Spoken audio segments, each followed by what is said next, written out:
Great. Wow. Saudara yang kasih dalam Tuhan, kita masih dalam serial yang luar biasa ini.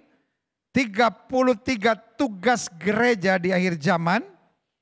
Dan wow, tinggal 5 sesi lagi, 5 ibadah minggu lagi kita selesaikan ini. Dan kita akan masuk pada serial khotbah yang baru di mana saya akan berbicara tentang 33 hal penting tentang penginjilan. Nah, karena saya percaya di akhir zaman setiap orang percaya harus menuntaskan amanat agung. Dan ada banyak orang pikir penginjilan itu tugas para pendeta dan penginjil. No, penginjilan itu tugas setiap kita. Karena Yesus bilang apa?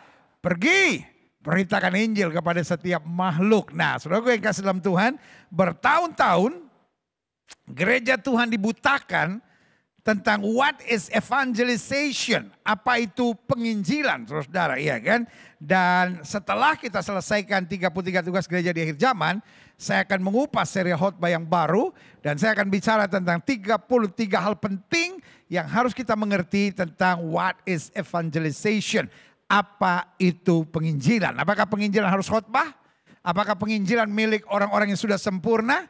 Apakah hanya orang-orang yang tidak punya kekurangan yang sudah berpuluh-puluh tahun tertanam di dalam gereja yang bisa menginjil? Nah, ini akan kita bahas semuanya. Lalu apa karunia-karunia penginjilan? Bagaimana seorang penginjil? Banyak hal yang akan saya kupas dan saya percaya betul Tuhan akan melakukan perkara dahsyat. Karena di akhir zaman Tuhan sedang mau membangkitkan penginjil-penginjil. Apa itu penginjil? Ya kan, karena penginjil dimulai dari kata Injil. Apa itu Injil? Injil adalah evangelion dalam bahasa Yunani, artinya berita baik, ya kan? Jadi kepastian dari Injil kata Alkitab adalah kekuatan Allah. Jadi apa itu Injil?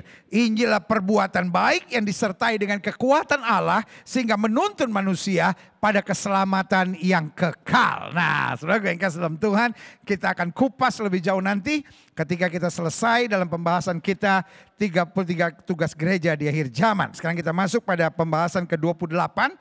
Dan pembahasan ke-28 ini yang sering kali hilang. Ini yang sering kali hilang dalam gereja di akhir zaman. Yaitu saling menghargai karunia Allah yang berbeda-beda dalam tubuh Kristus. Bisa melayani di pedalaman. Buat saya adalah karunia. Saya ulangi sekali lagi. Bisa melayani di pedalaman. Bisa melayani di desa-desa, itu adalah karunia.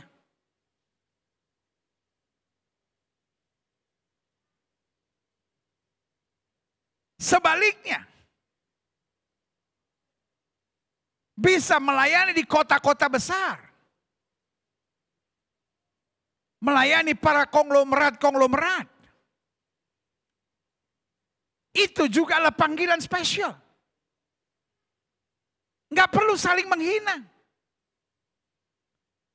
Yang di pedalaman menghina, yang di kota-kota besar. Apa itu pelayanan cuma di kota-kota aja.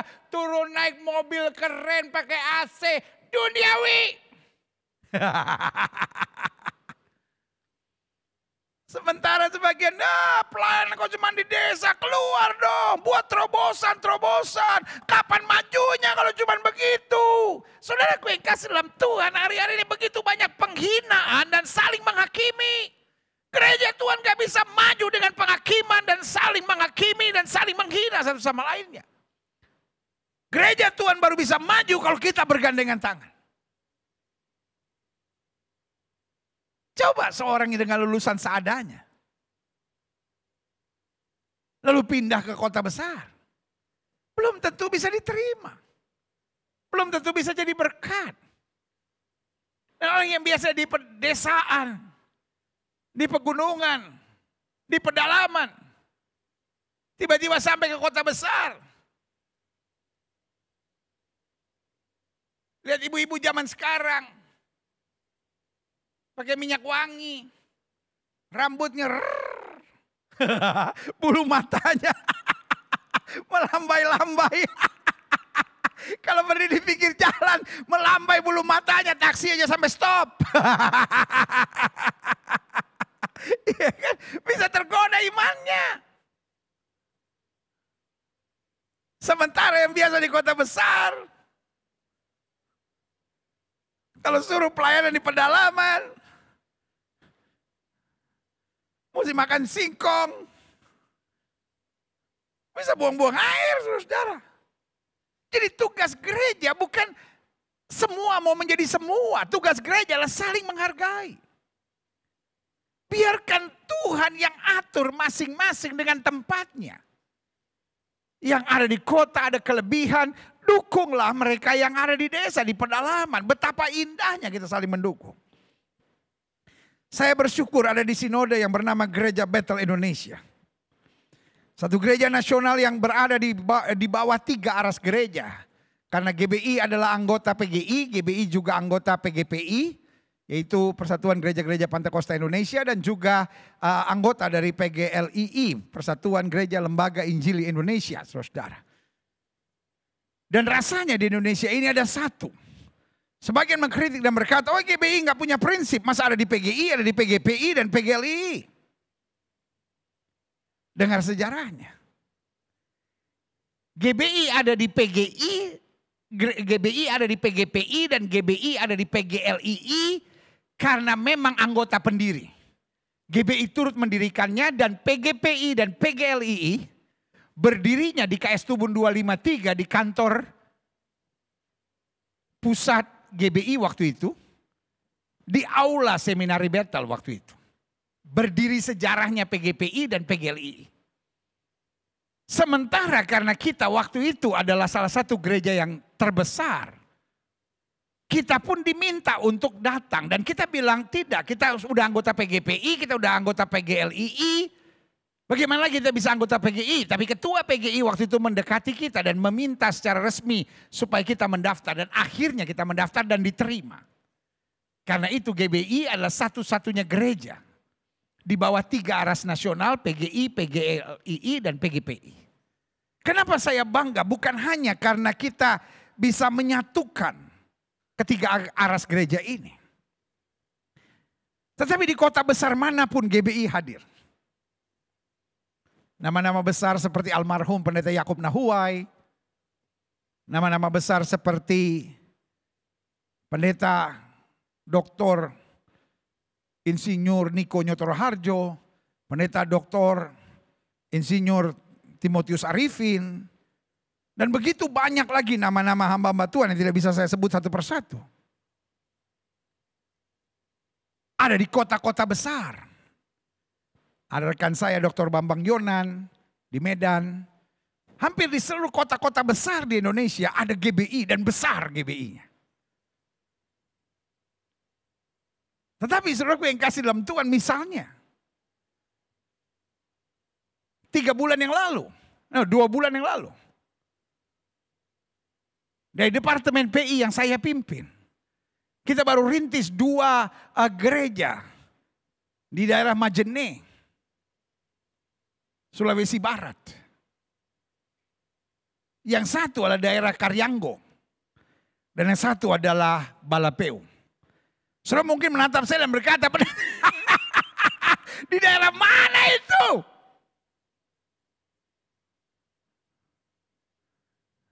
Yang satu di Majene, satu lagi di daerah apa itu, lupa saya wilayahnya. Tetapi nama desanya Balapeu, nggak pernah bisa saya lupa.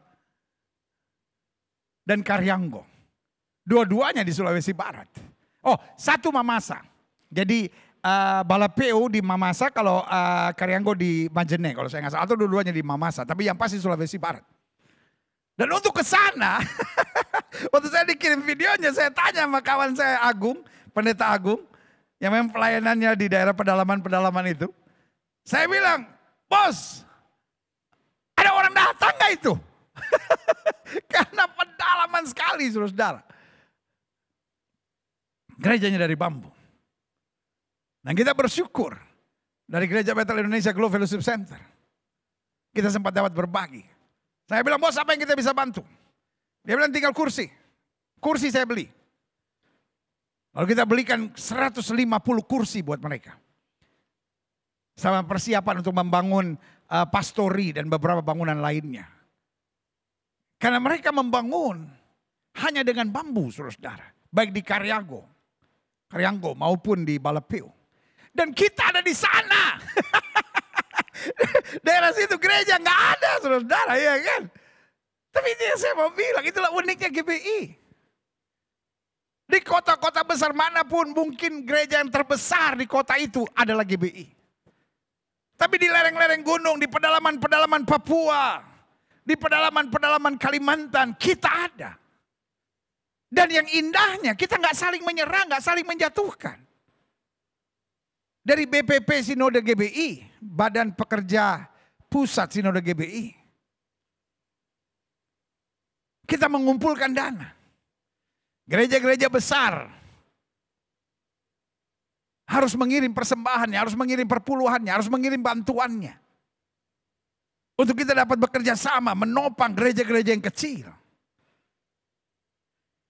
Dan itu yang membuat gereja ini, hari ini, saya dengar dari Dirjen Bimas Kristen, menjadi gereja denominasi terbesar di Indonesia. Thank God, bukan soal terbesarnya yang kita pentingkan. Tapi bagaimana pelajaran yang bisa kita ambil kalau kita saling menopang, kita saling menguatkan, kita akan jadi besar. Kata Alkitab, ketika tulang-tulang kumpul, ketika urat-urat ada, daging semua menjadi satu, kita menjejakkan kaki sebagai sebuah tentara yang besar. It's not about the size, but it's about the power of God. Bukan soal ukuran, tapi soal kuasa Tuhan. Kalau saudara setuju sama saya, ketik di live chat saudara. Bukan soal ukuran, tapi soal kuasa Tuhan. Kita imani. Sehingga kita nggak sibuk dengan ukuran. Oh, siapa yang terbesar dalam kerajaan. This is not about the size. It's about how we manage. Bagaimana kita memberi kesempatan. The power of God flows. Bagaimana kita hanya menjadi instrumen. Nah, itu yang tepat. Kita menjadi kirbat yang baru. I love that, ya kan? Yeah. Menjadi kirbat yang baru. Supaya anggur yang baru dari Tuhan dapat tercurah. Persoalannya kita sibuk dengan one man power. Kita mau jadi Superman. Kita mau jadi super church. Padahal Tuhan sedang mencari super team. This is not about the size. But this is about the power of God. Dan saudaraku yang kasih dalam Tuhan. Sebagai salah seorang pendeta Gereja Bethel Indonesia. Dan oleh anugerah Tuhan hari ini saya dipercaya untuk menjadi salah seorang pengurus di dalamnya. Dan saya melihat bagaimana gereja yang saling menopang satu sama lainnya. Akan dipakai Tuhan. Karena Alkitab bilang begini, kalau kita setia dalam perkara kecil. Tuhan memberkati dalam perkara yang lebih besar. Hidup ini gak usah apapun kita kerjakan sendiri.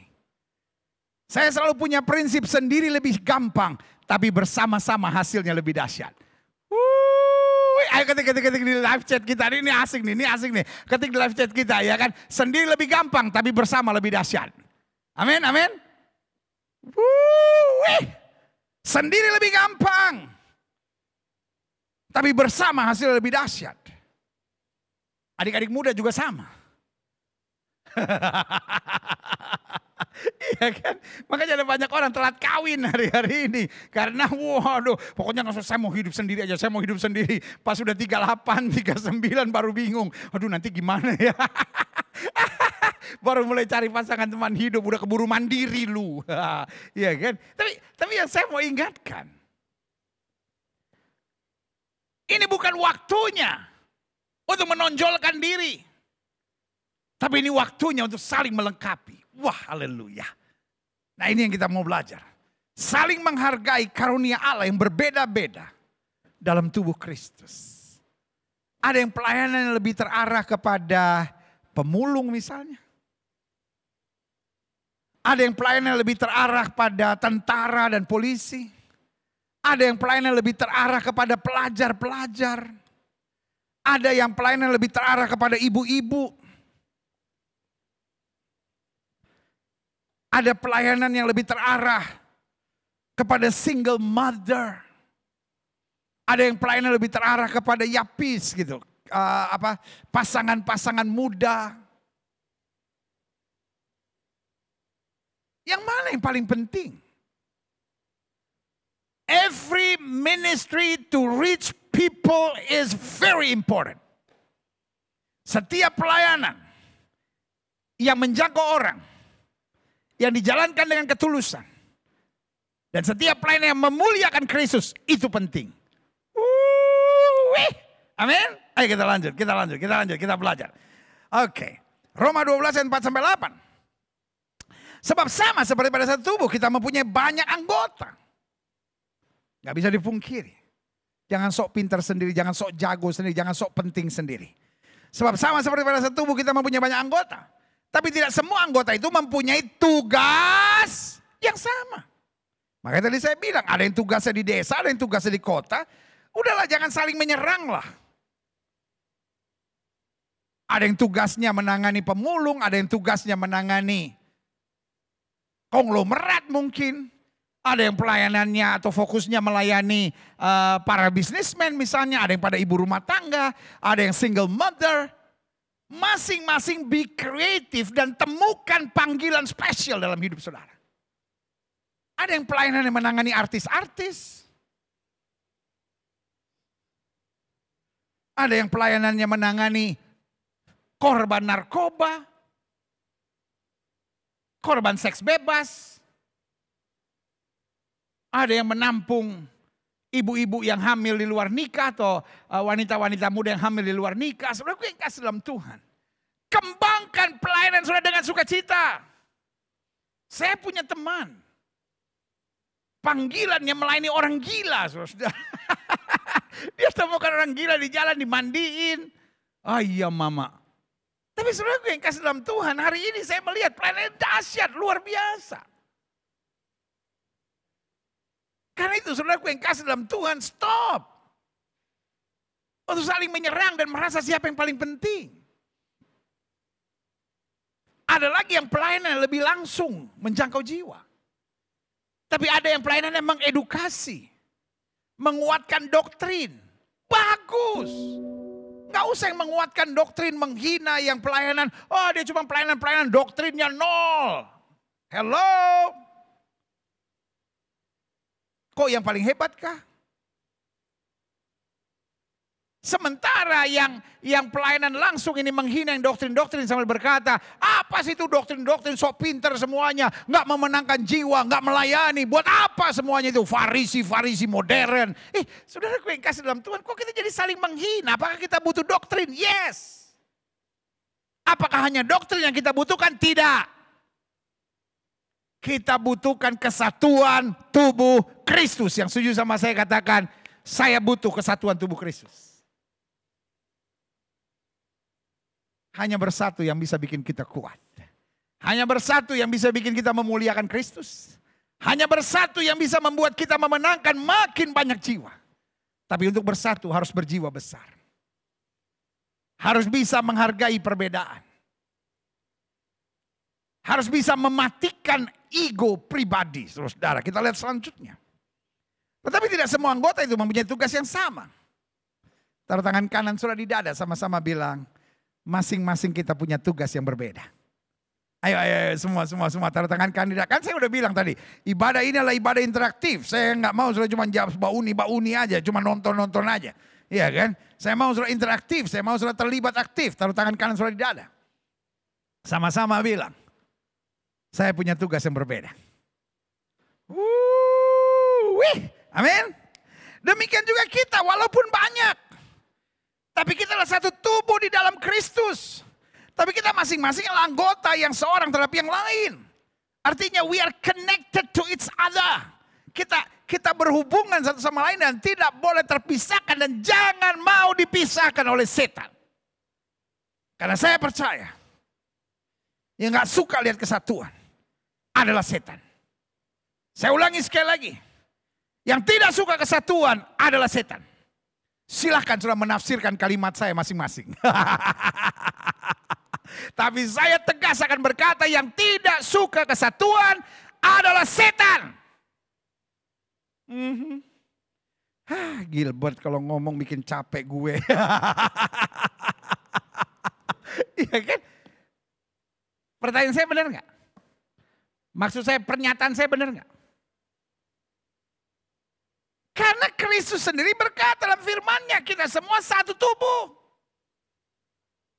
Dan kalau kita bersatu, nama Yesus dimuliakan. Kalau kita bersatu, jiwa-jiwa diselamatkan. Kalau kita bersatu, kita akan melakukan perkara yang lebih besar lagi buat Tuhan. Jadi siapa yang gak suka kesatuan? Iblis. Sebentar, saya mau berbisik sama saudara. Jangan mau dikuasai iblis. Jelas. Ayat 6. Demikianlah kita mempunyai karunia yang berlainan. Bos, Alkitab udah ngomong bos, karunia kita lainan bos, model kita beda bos. Ada orang yang kau dengar nama Gilbert Lumoindong, aduh merasa diberkati, aduh khotbahnya menjamah hati saya, membuat saya mengalami cinta Tuhan, membuat saya berubah. Tapi ada orang yang kau dengar nama Gilbert Lumoindong, dia cuma bilang pret. Dia pengen muntah, DP pusat mutar-mutar. Dia bilang, oh tuh nama bikin tape pusat, goyang kanan, goyang kiri. Hei, ada orang-orang yang dijangkau melalui program-program Gereja Bethel Indonesia Global Fellowship Center.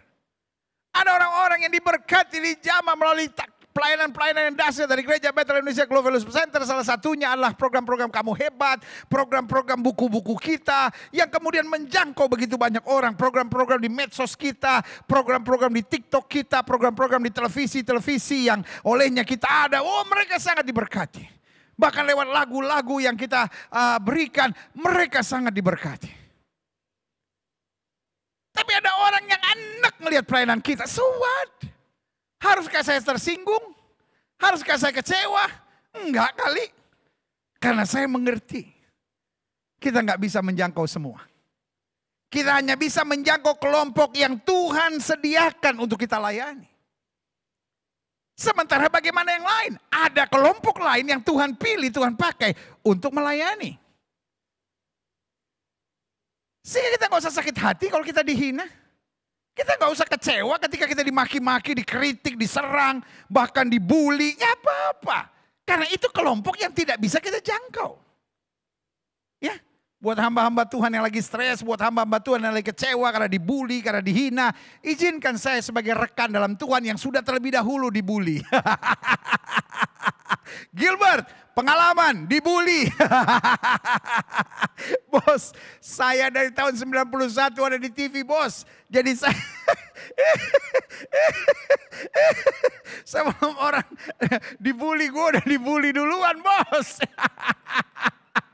Jadi udah kebal. Karena itu saya mau kasih tahu sama saudara. We are not God. Kita bukan Tuhan. Kita nggak bisa menjangkau semua. Kita hanya bisa menjangkau kelompok yang Tuhan berikan buat kita. Karena kita pada dasarnya hanya hamba. Kita bukan pahlawan, kita bukan bosnya, kita bukan orang hebatnya, inisiatornya. No, kita hanya hamba. Apapun yang kita buat itu semua dianugerahkan oleh Tuhan. Apapun yang bisa kita dapatkan itu semua karena Tuhan yang kirim dalam kehidupan kita. Biarlah jangan ada orang yang bilang, wah pelayanan saya dong menjangkau sekian. Wah pelayanan saya dong menjangkau sekian. Saudara gue yang kasih dalam Tuhan, pelayanan kita hanya menjangkau yang Tuhan izinkan untuk kita jangkau. Kalau ada yang gak bisa kita jangkau, gak apa-apa. Gak usah kita hati dan gak usah kecewa. Berarti ada orang lain yang Tuhan pakai untuk menjangkau mereka. Ngerti maksud saya ya? Saya harap sudah jelas. Demikian juga kita mempunyai karunia yang berlain-lainan. Menurut, wah ini I love that. Menurut kasih karunia yang dianugerahkan kepada kita. Perbedaan itu kata Alkitab, kasih karunia yang dianugerahkan kepada kita. Jika karunia itu adalah untuk bernubuat, baiklah kita melakukannya sesuai dengan iman kita. Wah ada kelompok gereja-gereja tertentu dengar nubuat, apa? Sesat. Alkitab bilang kok. Anda dapat karunia bernubuat. biarlah dia melakukannya sesuai dengan apa? Iman. Sesuai dengan firman, sesuai dengan kebenaran. Jangan sesuai dengan roh manipulasi dalam dirinya, ini bahaya saudara-saudara. Tapi ada yang memang dapat karunia bernubuat. Selanjutnya, jika karunia untuk melayani, ada lagi yang untuk melayani. Melayani luas saudara-saudara. Melayani lewat nasihat, walaupun nanti ada nasihat. Melayani lewat waktu, melayani lewat tenaga, melayani lewat uang. Ada orang yang kalau soal tenaga semangat sekali, tapi kalau soal uang pelitnya minta ampun. Udah gak usah menghina. Wah, ada roh skakar tuh orang, ada roh skakar. Tahu skakar, pelit. Koncudu. Yang penting dia melayani. Tapi ada orang yang murah hati. Dia gak kaya-kaya amat. Tapi apa yang ada pada dia, dia senang berbagi. Berarti karunianya, karunia untuk melayani dengan hartanya, dengan apa yang ada padanya. Tapi mungkin dia gak punya waktu. Jangan bilang, Tuhan gak butuh cuma duit lu, Tuhan butuh lunya. Ada orang mulutnya tuh jahat sekali. Dia gak bisa gali kelebihan orang. Yang selalu dia serang adalah kekurangan orang. Pada saya percaya, setiap orang punya kelebihan masing-masing untuk dapat disatukan. Dan setiap orang punya kekurangannya masing-masing untuk kita bantu. Haleluya. Jika karunia untuk melayani, baiklah kita melayani. Jika karunia untuk mengajar, ada lagi orang-orang yang punya karunia mengajar. Membuat orang lain dari tidak tahu menjadi tahu. Ada orang yang kalau punya ilmu pelitnya minta ampun. Tapi ada orang sebaliknya, dia punya ilmu apa saja dia bagikan. Dan ilmu ini banyak. Pengetahuan tentang memasak. Pengetahuan tentang mendidik anak. Pengetahuan tentang menjalani kehidupan sebagai orang muda misalnya. Pengetahuan tentang leadership, tentang kepemimpinan. Nah ini dia. Kalau karunia untuk mengajar, baiklah kita mengajar. Yang kita tahu kita bagikan pada orang lain. Selanjutnya jika karunia untuk menasihati. Ada orang yang kalau menasihati kita tuh cenderung kayak menghina, merendahkan gitu. Tapi ada orang tuh yang seperti punya karunia itu gitu. Yang kalau dia nasihati sesuatu kita sejuk gitu. Kita dapat kekuatan, kita terdorong. Nah, masing-masing kita biarlah temukan what is our gift. Apa itu karunia yang Tuhan percayakan pada kita. Karena ini lengkap sekali. Siapa yang membagi-bagikan sesuatu artinya karunianya itu suka berbagi gitu. Murah hati. Hendaklah ia melakukannya dengan hati yang tulus ikhlas. Bukan mau mencari, saya kalau berbagi itu untung saya apa ya. Saya dapatnya apa ya gitu. Siapa yang memberi pimpinan artinya leadership ya kan. Hendaklah ia melakukan dengan rajin. Siapa yang menunjukkan kemurahan, hendaklah ia melakukannya dengan apa?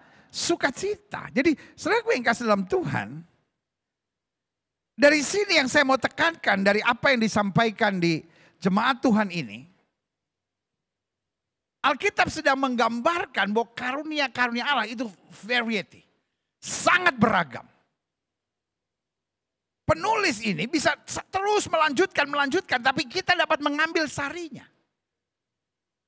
But everyone has their own strength. And strength is a gift from God. Kekuatan yang kita miliki, makanya Alkitab bilang apa? Kesanggupan kami adalah pekerjaan Allah. Jadi kekuatan yang kita miliki harus kita imani ini adalah gift. Karunia Tuhan. Karena karunia yang pertama saya gak boleh sombong. Karena karunia yang kedua saya harus pakai untuk kemuliaan Tuhan. Dan yang ketiga karena ini karunia saya harus berbagi supaya orang lain juga mendapatkan sesuatu yang baik. Dan karena ini bagian dari karunia maka hukumnya kalau kita setia dalam perkara kecil maka Tuhan memberkati dalam perkara yang lebih besar. Saya harap sudah mengerti. Karena ini salah satu pokok yang sangat penting dalam pembahasan tentang 33 tugas gereja di akhir zaman. Karena banyak orang pikir kalau bicara karunia, oh itu karunia nabi, karunia gembala, karunia penginjil, karunia rasul, dan karunia pengajar. Dia pikir hanya 5. Itu jawatan tubuh Kristus, betul. Tapi kalau saudara pelajari di sini jelas karunia ini variety. Dan saya simpulkan, every strength that you have given, segala kekuatan yang saudara miliki, itu adalah bagian dari karunia yang dipercayakan Tuhan buat kita. Karena itu jangan sombong. Karena itu kita pakai untuk kemuliaan Tuhan. Karena itu kita pakai untuk menjadi berkat buat jiwa-jiwa. Dan karena itu kalau kita setia dalam perkara kecil, Tuhan akan memberkati dalam tanggung jawab yang lebih besar. Haleluya. Selanjutnya klik.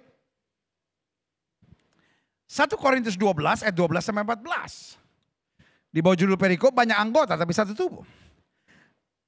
Jadi berkali-kali kalau Alkitab bicara tentang karunia, Alkitab bicara tentang pelayanan, Alkitab bicara tentang tubuh. Alkitab bukan bicara tentang kompetisi, ya kan? Kalau kompetisi kan bicara siapa yang terkuat, siapa yang terbaik, siapa yang tercepat, dan siapa yang terbesar.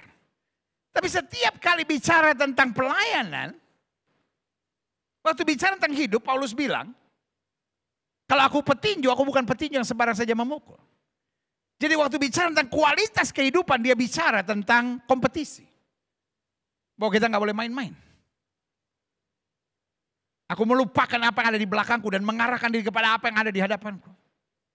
Aku petinju bukan sembarang memukul, aku pelari yang berlari. Iya kan, jadi bicara kompetisi. Tapi bicara pelayanan, Alkitab tidak bicara tentang kompetisi. Alkitab bicara tentang the body. Alkitab bicara tentang tubuh. Mana lebih penting? Telinga atau hidung?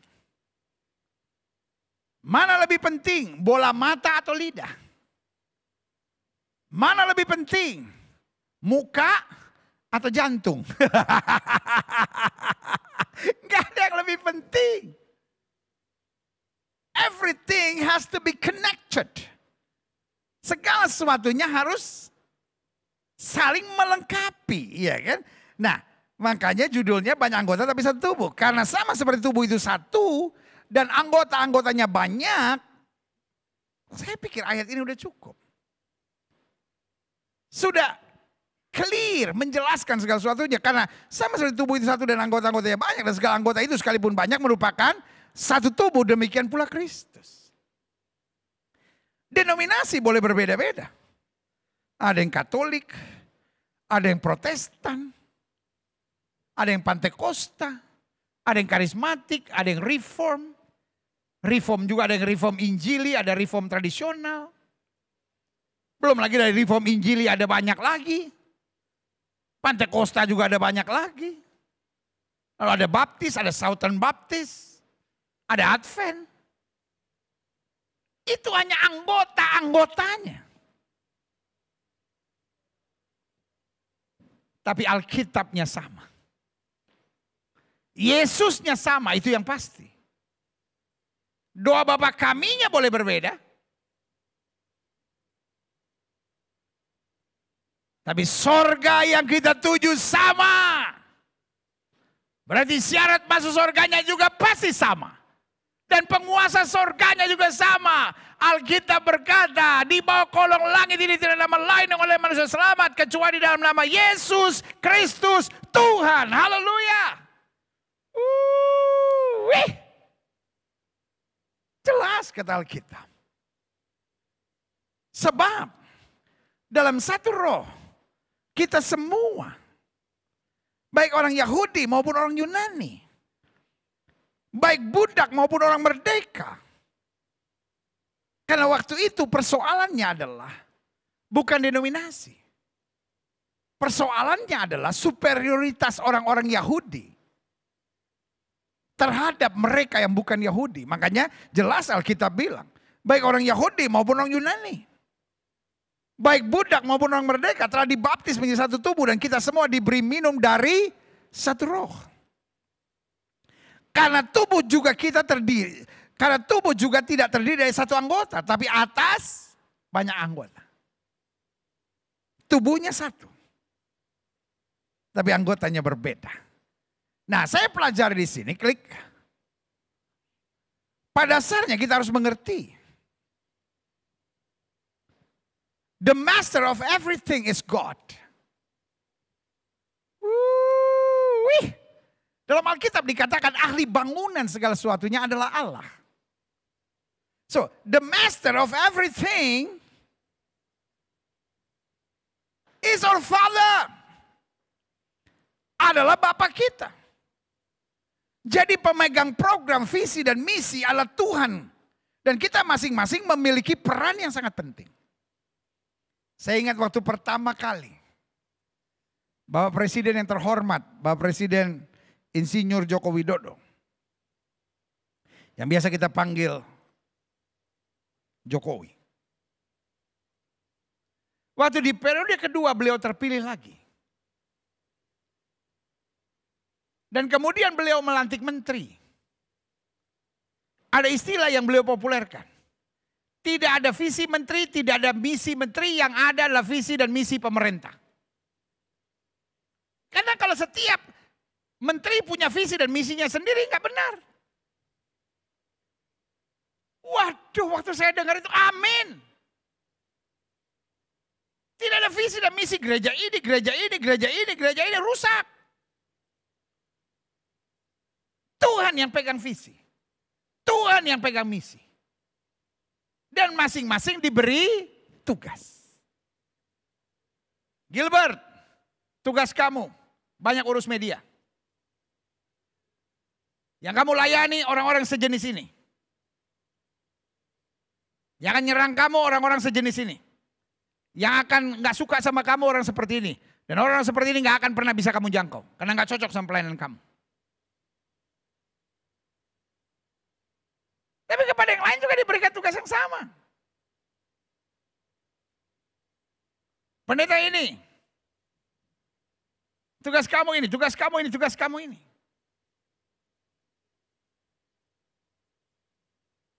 And he is the master of everything. Tugas kita itu penting. Kenapa? Karena dia yang kasih perintah. Pentingnya kita bukan karena hebatnya kita, tapi siapa yang pilih dan panggil kita. Makanya waktu saya mencetuskan program gereja kita bernama Kamu Hebat. Karena biasanya orang gak terlalu suka kalau kita datang bilang, oh kami dari gereja Bethel Indonesia Glow. Orang, oh ini gereja. Wah jangan-jangan programnya mengkristenkan. So Tuhan beri hikmat buat saya. Waktu saya lagi kumpul dengan anak-anak juga sama istri. Lalu kira-kira kita bikin program apa ya? Mulainya program YouTube channel biasa. Dan akhirnya Sela, Pastor Garen waktu itu, lalu juga Evan dan istri saya. Kita akhirnya sepakat ngobrol bagaimana kalau gini, gimana kalau gini. Akhirnya sepakat gak tahu mulai dari siapa. Pokoknya programnya bernama Kamu Hebat. Wah. Waktu kita launching pertama program Kamu Hebat. Nggak putus aja nih urat-urat udah mujizat saudara. Saya dimaki-maki orang. Orang bilang, wah sombong kamu hebat. Yang benar Yesus hebat. Ya justru. Kenapa kamu hebat? Karena kita punya Yesus yang hebat. Haleluya.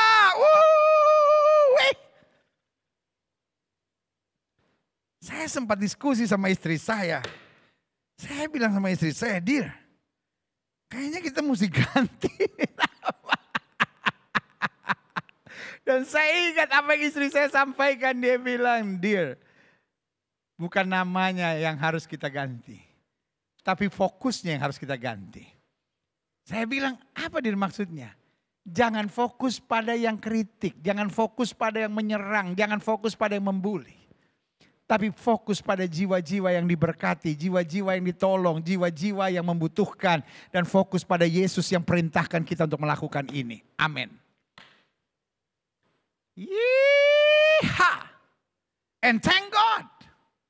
Sampai sejauh ini program gereja kita yang bernama Kamu Hebat. Sudah menjangkau jutaan saudara. Mau dia orang Buddha kah, mau dia orang Hindu kah, mau dia orang ateis kah, mau dia orang agnostik kah, mau dia Kristen kah, mau dia Pantekosta kah, mau dia Katolik, kita cuma ingatkan mereka, kamu hebat. Dimanapun kita berbagi relawan-relawan kita cuma ingatkan satu, ingatkan mereka, jangan putus asa, jangan menyerah, kita masih punya Tuhan, kamu hebat. Karena di bangsa kita, terlalu banyak orang saling menghina, kamu bodoh, kamu gak ada otak. Kamu miskin, kamu bukan siapa-siapa. Aku nyesel punya teman kayak kamu. Itu terbiasa hari-hari ini saling menghina. Tapi sekali lagi saya ulangi. Bukan karena apa yang kita punya kita penting. Tapi karena siapa yang pilih dan panggil kita. Wow, haleluya. The master of everything is our Father. Master dari segalanya adalah Bapa kita. Tetapi karena Bapa kita yang master of everything itu pilih dan panggil kita, we are become so important. Karena berarti kita yang mendapat kepercayaan dari Dia, kita akan berurusan dengan Dia, dan kita juga akan terus dibimbing, disertai Dia dengan rohnya. Haleluya. Klik. Saya harap ini tertanam dalam diri jemaat Tuhan sekalian.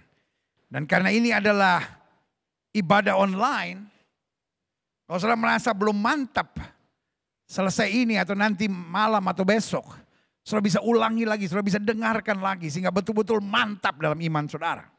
Nah, salah satu persoalan serius di akhir zaman, khususnya dalam peran gereja adalah, ini persoalan serius. Satu, adanya hidden agenda. Yesus di Taman Getsemani, no hidden agenda. Dia bilang biar bukan kehendakku yang jadi, melainkan kehendakmu lah yang terjadi. Gereja menjadi rusak kalau masing-masing punya hidden agenda. Pengen kaya, pengen terkenal, pengen berkuasa. Kalau ada orang-orang percaya yang dipilih Tuhan, dipanggil Tuhan untuk urusan politik, why not? Kita doakan. Tapi jangan karena melihat orang lain asik hidupnya karena terjun dalam dunia politik, lalu gereja mau ikut-ikutan terlibat dalam politik. Gereja tidak terlibat dalam politik praktis. Tapi gereja harus terlibat dalam politik moral. Kadang kalau saya bersuara politik, saya suka diserang orang, dihina, dibully orang. Pendeta, khotbahkan firman saja. Tapi saya percaya itulah salah satu panggilan yang Tuhan berikan buat saya. Karena itu Tuhan tempatkan saya di media. Saya tidak akan bermain dengan politik praktis. Tapi saya diwajibkan Tuhan, dipilih, dipanggil Tuhan untuk menyampaikan politik moral bersuara. Bulan lalu, waktu saya diterima Menteri Agama, ada percakapan seru antara kami berdua. Karena kebetulan saya sudah kenal beliau sebelum beliau menjadi menteri. Lalu beliau bilang, yang radikal di bangsa ini sebetulnya hanya 7%.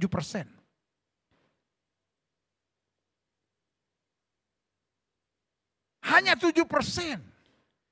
Tapi bisa mengacaukan yang 93%. Saya sempat joke sama yang terhormat Menteri Agama dan saya bilang, karena saya panggil dia Gus Yakut, karena saya kenal beliau sebelum jadi menteri. Jadi saya bilang, Gus, persoalannya karena di Jawa ada pepatah, sing waras ngalah. Dia bilang sama saya, iya pendeta, sekarang sing waras ojo ngalah. Yang waras harus bersuara, yang waras harus bergerak, yang waras harus berbuat sesuatu. Kalau gereja hanya jadi jago kandang, gereja tidak berani bersuara secara politik moral, maka saudara yang kasih dalam Tuhan, yang terjadi dunia ini akan ditekan, dunia ini akan diikat, dunia ini akan dibelenggu oleh segala kefasikan dunia ini. Tapi gereja tidak boleh punya hidden agenda untuk kepentingan dirinya. untuk uang, untuk kekuasaan. Selanjutnya, salah satu persoalan serius di akhir zaman khusus dalam peran gereja adalah satu hidden agenda. Punya kepentingan-kepentingan tertentu yang sebetulnya bukan apa yang Tuhan berikan kepadanya. Tapi yang kedua, own agenda. Bukan hanya hidden agenda, tapi own agenda. Hanya untuk dirinya sendiri, kepentingan sendiri, kemauan sendiri, kesukaan sendiri, keuntungan sendiri. Ini bahaya. Makanya istilah gereja disebut dalam bahasa Latin, dalam bahasa Yunani disebut eklesia. Dipanggil keluar. Keluar dari rasa nyaman. Keluar dari ngurusin diri sendiri. Thank God for COVID. Sebagian sudah bilang, ini pendeta aneh masa thank God for COVID. Kalau tidak ada COVID. Bertahun-tahun gerejanya sembunyi di balik 4 dinding gerejanya. Tapi COVID memaksa kita keluar. Memaksa kita ada di media-media sosial. Memaksa untuk menutup pintu gedung gereja kita. Kita nggak jadi jago kandang lagi. Kita harus jadi berkat. Kita harus bersuara. Kita harus menyatakan kasih Kristus. Dan tanpa kita sadari denominasi mulai runtuh sekarang. Orang hanya melihat khotbah yang membangun, pelayanan yang jadi berkat. Yang menjangkau jiwa-jiwa yang memuliakan Kristus. Yang gak pusing dengan keributan sana sini. Ini yang saya bilang. Kalau gereja hanya punya hidden agenda. Hanya sibuk dengan own agenda. Gimana supaya gereja saya lebih hebat. Gimana supaya denominasi saya lebih terkenal. Gimana supaya pendeta saya lebih hebat. Bagaimana saya jatuhkan yang lain. Bagaimana saya singkirkan yang lain. Bagaimana saya mempromosi diri sendiri. Hancur saudara-saudara. Karena apa? Karena bukan misi Kristus lagi. Bukan amanat agung Kristus lagi. Bukan misi kerajaan sorga lagi. Tapi hidden agenda and own agenda. Klik selanjutnya. Yang berakibat hidden agenda dan own agenda ini ujung-ujungnya berkompetisi. Karena kalau masing-masing punya own agenda. Ingat ya, kalau masing-masing ada pada kingdom agenda. Agenda kerajaan Allah. Oh, everything is in order. Segala sesuatunya asik. Tapi kalau masing-masing jalan menurut maunya sendiri kan rusak. Ngerti ya maksud saya? Misalnya di sirkuit ada pertandingan balapan. Ya kan? Balapan mobil. Apa yang terjadi? Semua harus ikuti aturan, asik. Tetapi coba misalnya masing-masing menurut maunya sendiri. Raikkonen. Wah, kan ada yang namanya Raikkonen kan, pembalap itu kan. Raikkonen bilang, saya kan udah lumayan jago nih, saya gak mau ikutin ini, saya mau ngadepnya ke sini. Hancur. Ngerti gak sampai di sini? Jadi, kalau visi yang kita pakai adalah kingdom's agenda. Agenda kerajaan asik. Tapi kalau own agenda ujung-ujungnya kompetisi. Dan kompetisi ini akhirnya untuk menentukan yang paling benar dan paling rohani. Wah, masing-masing kan gitu. Oh, kita yang paling benar. Dan untuk membuktikan saya yang paling benar, saya harus nyerang yang lain. Untuk membuktikan saya harus rohani, saya harus mengejek yang lain. Wah, ini hancur. Yang kedua, yang paling berkenan pada Tuhan dan yang berhak pada ruang suci. Wah, saya suka dengar banyak orang bilang, oh gereja kita memang kecil. Tapi gereja kita gereja yang masuk pada ruang suci. Wah, apa itu khotbah-khotbahnya Gilbert itu? Wah, apa itu pelayanan-pelayanan Glow itu? Oh, itu gereja-gereja kayak begitu tuh yang ribut-ribut rame-rame itu. Yang pendetanya suka ketawa-ketawa, hahaha, bikin joke segala macam. Itu di halaman. Karena di halaman ada keributan. Tapi kalau di ruang suci hanya haleluya dan agak gemetar sedikit haleluya. Makin banyak gemeternya makin suci. Waduh. Saudaraku yang kasih dalam Tuhan. Ini saya bilang cara-cara marketing duniawi. Yang harus bebas dari gereja akhir zaman. Karena kalau tidak. Gereja akan dihamiri dengan ragi orang-orang Farisi kata Alkitab. Yang ketiga. Kalau kita punya own agenda, punya hidden agenda, ujungnya berkompetisi. Untuk menentukan yang paling benar dan rohani, yang paling berkenan pada Tuhan, yang berhak pada ruang suci. Yang ketiga yang paling tepat dalam menafsirkan kitab suci dan pengertian tentang Roh Kudus. Waduh. Ada lagi itu. Debat-debat teologi ya. Tiba-tiba di zaman sekarang ini menjadi populer, saudara. Dan masing-masing merasa panggilan saya adalah panggilan seorang apologet. Membela iman Kristen. Tapi sorry untuk bilang ini. Ada banyak orang bukan apologet Kristen. Ada banyak orang cuma apologet denominasi, saudara. Pikirannya begitu sempit dan picik, saudara. Padahal kalau kita kuliah kedoktoran, pasti ada yang namanya kolokium theologicum. Percakapan teologi. Dan kalau kita ambil studi itu kolokium theologicum, kita sudah tahu, saudara, dari awal gereja. Setiap session gereja, setiap season gereja selalu ada perdebatan-perdebatan. Nanti perdebatan soal Tritunggal lah. Nanti perdebatan soal inerensi lah. Nanti perdebatan tentang bahasa roh lah. Nanti perdebatan tentang gereja ekumenikal lah. Nanti perdebatan tentang gerakan Pentakostal lah. Dan saudaraku yang kasih dalam Tuhan, perdebatan itu tidak pernah berakhir sampai selesai dan tidak pernah terbukti siapa pemenangnya. Masing-masing mengklaim dirinya pemenang. Saya suka jahil kadang-kala. Kalau saya punya waktu kosong, saya senang dengerin debat-debat orang-orang yang merasa dirinya paling pintar. Misalnya pendeta A dan pendeta B gitu. Dan yang menarik perhatian saya, masing-masing kemudian nanti upload di apa itu namanya, di YouTube-nya masing-masing. Dan yang lucunya, judulnya beda. Misalnya pendeta Joni sama pendeta Lukas misalnya. Nanti saya lihat di YouTube-nya pendeta Joni dibilang begini, pendeta Lukas tidak bisa menjawab. Sanggahan pendeta Joni. Wah. Tetapi di YouTube-nya pendeta Lukas, pendeta Joni hanya termangu-mangu, tidak dapat menjawab sepatah kata pun dari segala argumentasi pendeta Lukas. Dalam hati saya ini kayak anak kecil. Rata-rata udah pada dokter-dokter, tapi kelakuannya kayak anak kecil, saudara-saudara. Yang senang gitu, oh mainan gue dong yang paling bagus, gue dong yang menang.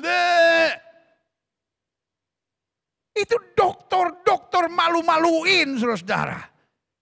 Saya bingung, saudara-saudara. Kok sekolahnya dokter tapi otaknya seperti kayak paut, saudara-saudara.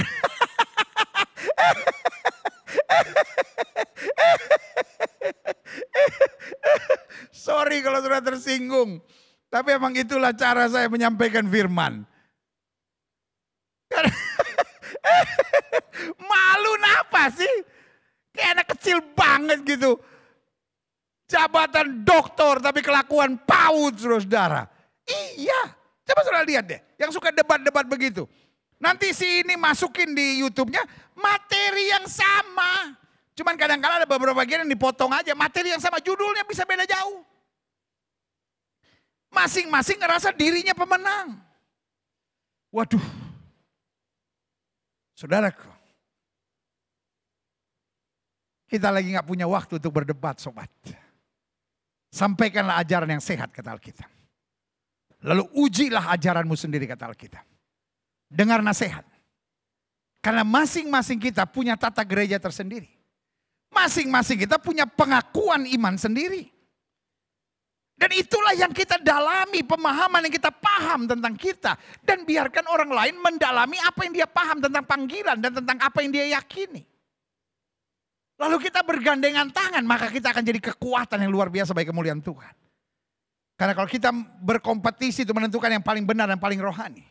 Kita berkompetisi untuk menentukan yang paling berkenan pada Tuhan dan yang berhak pada ruang suci.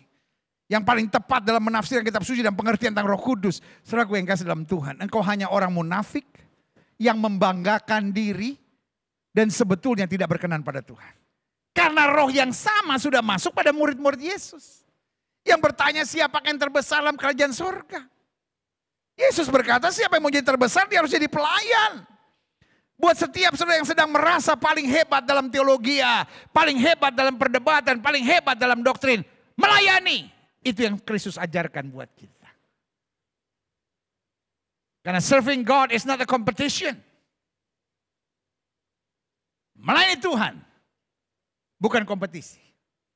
Tapi melayani Tuhan adalah unity. Serving God is not a competition. Serving God is a unity.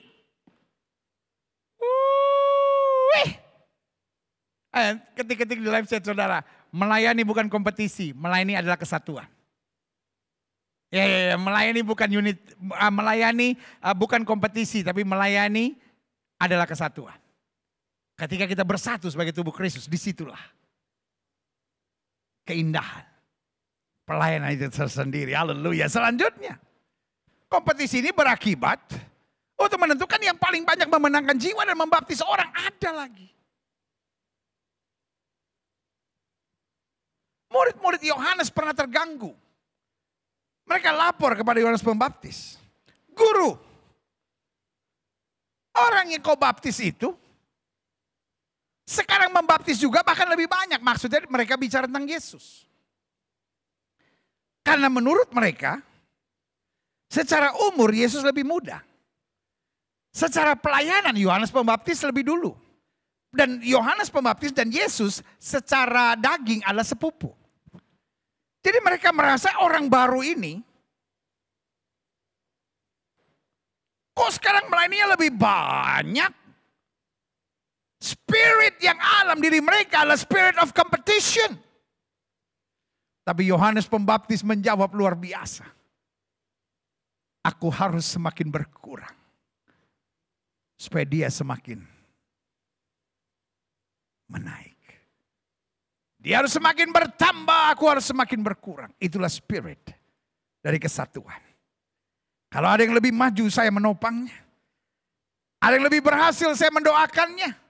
Ada yang lebih banyak menjangkau jiwa, saya turut bangga dan bersyukur. Karena it's not about him, it's about God. It's about Jesus. It's about the Father. Lewat siapapun orang diselamatkan. Apakah lewat kita atau orang lain kita bersuka cita. Karena kita berkata satu orang bertobat suruh isi sorga bertepik sorak. Tapi kalau kita punya own agenda, kita punya hidden agenda, ini persoalannya. Kita mau berkompetisi. Tapi kalau kita punya kingdom's agenda, kita punya agenda kerajaan, maka kita bersuka cita lihat siapapun maju. Orang dari gereja Bethel melihat ada gereja reform yang maju, kita suka cita. Orang dari gereja Bethel melihat ada gereja Pantekosta maju, lihat HKBP maju, kita bersuka cita. Lihat Katolik memenangkan jiwa, kita bersuka cita. Kenapa? Kingdom's agenda. Tapi kalau kita tersinggung, kita kecewa, kita marah, something is wrong in your heart. You are not carrying kingdom's agenda, you are carrying your own agenda and you have a hidden agenda.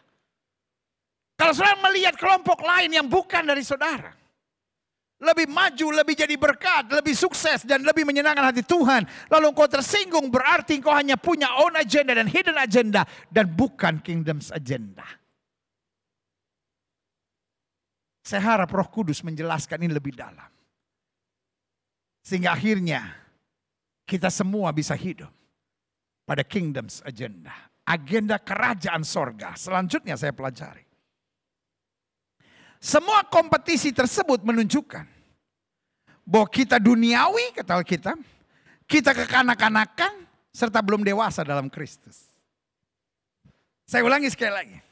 Semua kompetisi itu hanya menunjukkan kepada kita duniawi,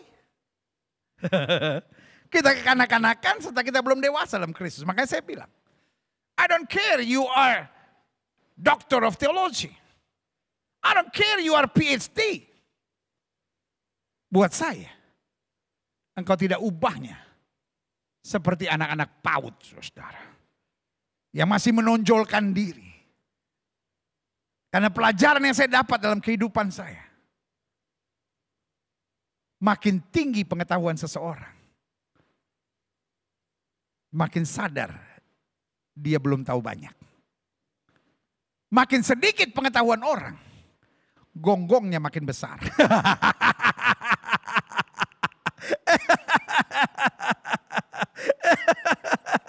Itulah bedanya apa itu namanya Raja Wali, ya kan? Dan burung emprit. Raja Wali itu jarang bunyi. Raja Wali jarang bunyi. Dia bunyinya itu cuman kalau mau terbang. Wah, dia naik terbang tinggi. Itu Raja Wali. Biasa Raja Wali ada di atas pohon. Kalau dia lihat angin, untuk memberitahukan dia sekarang siap, dia akan bunyi, wak. Lalu dia hedangkan, dia tepak, dia naik ke angin itu, dia hadang angin. Dan angin bawa dia tinggi, itulah cara Raja Wali terbang. Dan karena itu Raja Wali satu-satunya burung yang bisa terbang antar benua. Beda sama emprit. Tahu burung emprit? Wah!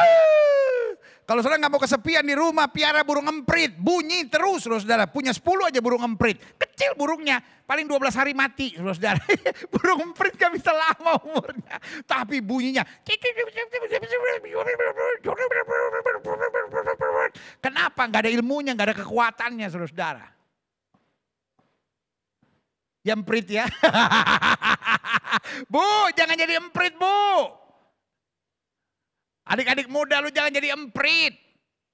Jadi Raja Wali. Bunyinya jarang, tapi karyanya luar biasa.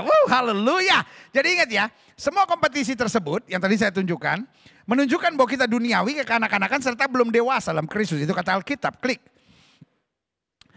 Nah selanjutnya saya pelajari.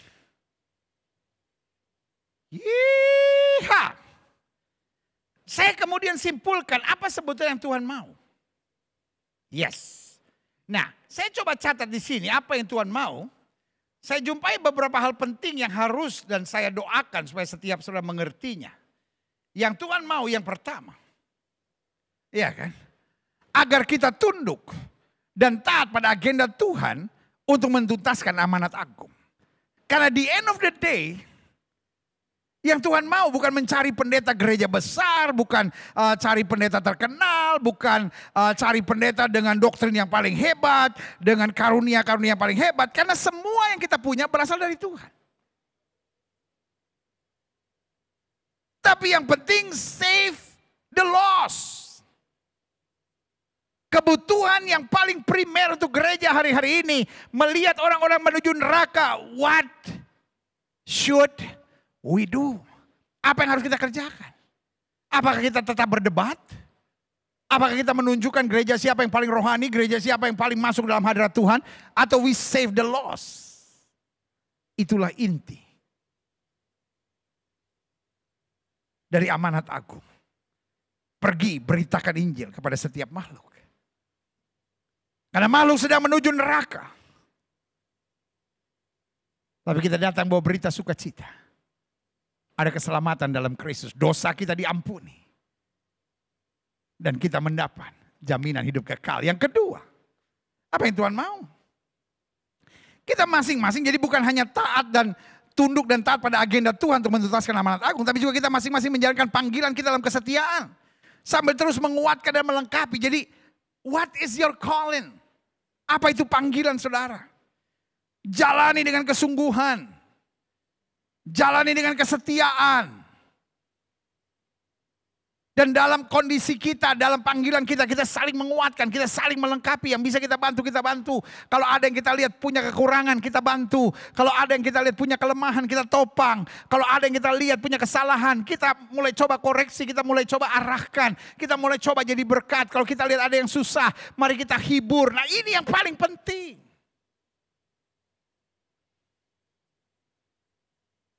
Mari kita kembangkan. Zero enemy in God's field. Mari kita kembangkan budaya. Nol musuh di ladang Tuhan. Karena kita bilang peperangan kita bukan melawan darah dan daging. Tapi melawan roh-roh jahat, penguasa-penguasa di udara. Yang punya darah dan punya daging aja tidak boleh kita musuhi kok. Apalagi sesama tubuh Kristus. Mungkin cara nyanyinya beda. Ada yang kalau nyanyi tangannya pakai gemeter-gemeter, it's okay. Kita mungkin risih ngelihatnya.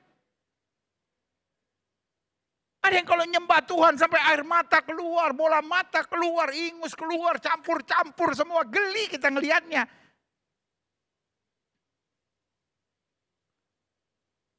Tapi orang sekarang tuh seperti nggak bisa ngeliat yang beda dikit. Gitu. Itu yang saya bilang kekanak-kanakan banget. Gitu. Dengar orang bahasa roh aja dia kayak, waduh ini ada roh setan.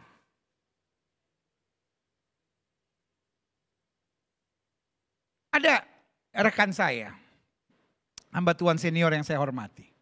Bapak Pendeta Dr. Insinyur Niko Nyoto Raharjo. Beliau mendapat visi Tuhan tentang Pantekosta ketiga. Jadi seperti ada gelombang, the third wave of Pentecost. Gelombang Pantekosta ketiga. Dan dia menghitungnya dari Kisah Rasul pasal 2. Lalu tahun 1902 itu gerakan di Azusa Street. Lalu kemudian gerakan di akhir zaman. Itu ribut, padahal ini hanya bicara tentang apa yang dia dapat, apa yang dia imani, apa yang dia yakini sebagai the third wave of Pentecost.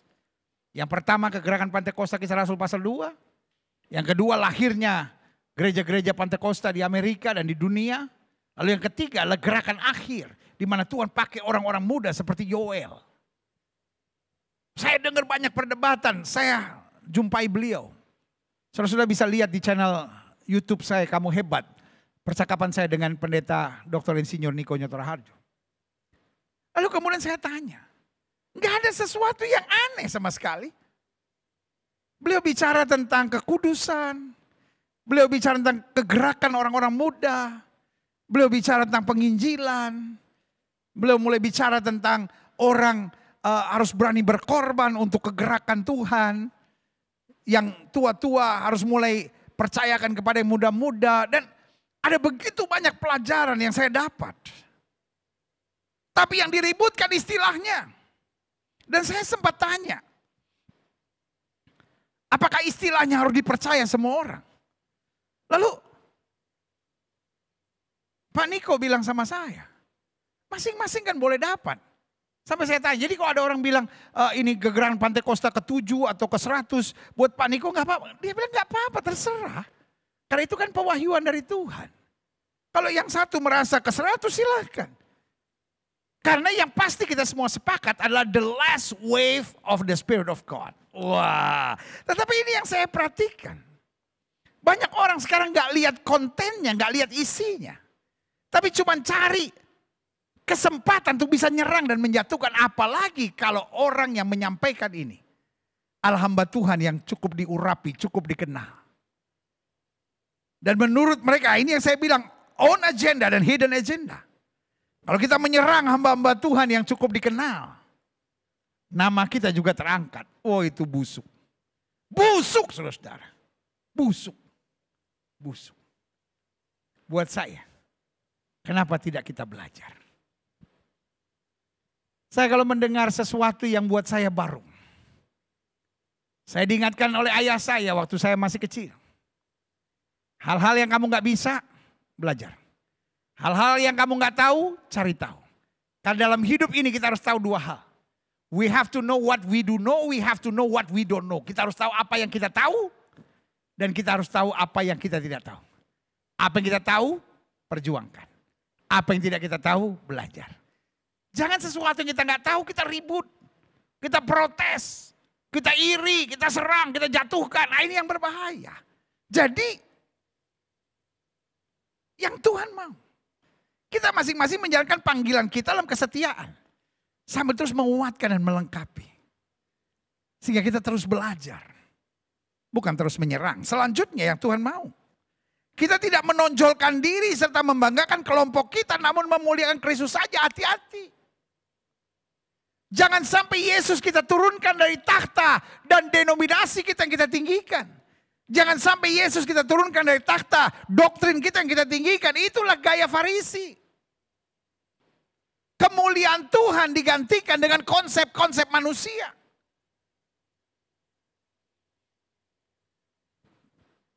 Kalimat dari Yohanes Pembaptis yang harus menjadi pelajaran kita selalu. Aku harus semakin berkurang. Supaya Kristus semakin bertambah-tambah. Yang Tuhan mau. Yang keempat. Satu, kita tunduk dan taat pada agenda Tuhan untuk menuntaskan amanat agung. Itu wajib. Yang kedua, kita masing-masing menjalankan panggilan kita dalam kesetiaan sambil terus saling menguatkan dan melengkapi. Tiga, kita tidak menonjolkan diri serta membanggakan kelompok kita, namun memuliakan Kristus saja. Biarlah hanya Yesus yang kita muliakan. Karena kita berkata, kalau kita tinggikan Kristus, Kristus yang menarik banyak orang datang kepadanya. Dan yang keempat, kita harus bekerja keras menyatakan kasih serta membawa damai dimanapun dia tempatkan kita. Itu yang penting. Dengan karunia kita, dengan perbedaan di antara kita, kita harus menyatakan kasih. Kita harus membawa damai, kita harus membawa kepedulian, dan kita harus membawa solusi. Karena selalu saya percaya, the church is part of solution, not the part of problem. Gereja, orang percaya, anak-anak Tuhan Yesus harus menjadi bagian dari penyelesaian masalah, solusi. Bukan bagian dari penciptaan masalah. Taruh tangan kanan saudara di dada sama-sama bilang, saya nggak boleh bikin masalah. Amin. Ayo tulis di live chat saudara, bilang saya tidak boleh bikin masalah. Justru saya harus jadi berkat di tengah masalah, harus bawa damai, harus menyatakan kasih, harus membawa pengharapan, harus membawa kepedulian di tengah masalah. Karena Injil yang sejati adalah Injil yang menjawab kebutuhan. Haleluya. Selanjutnya klik. Iblis tidak suka kita saling menghargai. Iblis tidak suka kita saling menopang serta saling melengkapi. Makanya saya bilang, kesatuan adalah kehendak Tuhan. Kekacauan dan perpecahan adalah cara kerja iblis. Makanya saya catat di sini, iblis tidak suka kita saling menghargai. Jadi kalau suami tidak bisa menghargai istri, istri tidak bisa menghargai suami, mertua tidak bisa menghargai menantu, menantu tidak bisa menghargai mertua, somehow iblis sedang bekerja. Kalau hidup kita arogan, hidup kita egois, hidup kita mau menang sendiri, somehow iblis sudah bekerja. Karena yang Tuhan mau kita saling menghargai. Tuhan mau kita saling menopang. Tuhan mau kita saling melengkapi. Dan Tuhan mau kita saling bergandengan tangan untuk menghadirkan damai dimanapun dia tempatkan. Haleluya. Jadi jelas ya, iblis tidak suka kita saling menghargai. Iblis tidak suka kita saling menopang. Iblis tidak suka kita saling melengkapi sesuai karunia Allah. Mengapa? Karena ketika kita saling menghargai, saling menopang, saling melengkapi, kita akan memuliakan Tuhan. Iblis gak suka. Iblis mau either kita memuliakan diri kita sendiri,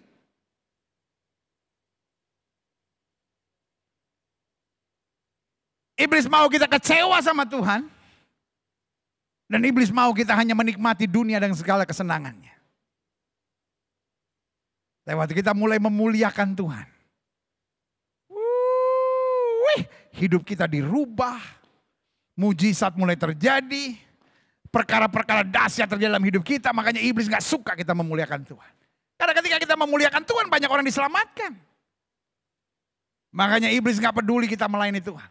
Kalau iblis gak bisa tahan kita untuk tidak melayani Tuhan, maka iblis biarkan kita melayani Tuhan dengan kesombongan kita, saling menyerang, saling menjatuhkan. Supaya apa? Supaya kita jadi batu sandungan buat banyak orang. Sorry. Kalau hari ini firman Tuhan cukup keras buat setiap saudara. Karena saya mengerti, ini waktunya gereja Tuhan dipersatukan Tuhan dengan cara yang ajaib dan luar biasa. Jangan tunggu penganiayaan dulu baru kita bersatu. Tapi biarlah saat-saat ini kita sadar, the church has to be in unity. Gereja harus bersatu. Yang kedua, iblis gak suka kita saling menghargai, saling menopang, dan saling melengkapi sesuai karunia Allah. Kenapa? Karena kalau kita saling menghargai, saling menopang, saling melengkapi sesuai karunia Allah, kita akan jadi alat yang efektif untuk keselamatan jiwa-jiwa. Ini yang iblis gak mau.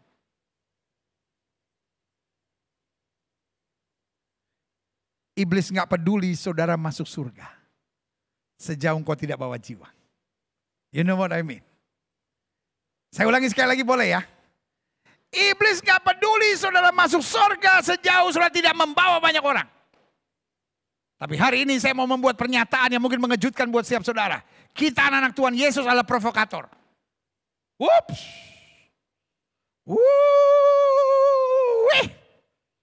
Jangan berhenti, jangan pindah channel. Bahaya kalau sudah pindah channel. Jangan potong kalimat saya, bahaya. Anak Tuhan Yesus adalah provokator. Provokator untuk apa? Untuk menyeret banyak orang masuk ke surga rumah Bapa yang kekal. Yang setuju katakan amin. Jadi anak Tuhan bukan bangga masuk surga sendiri.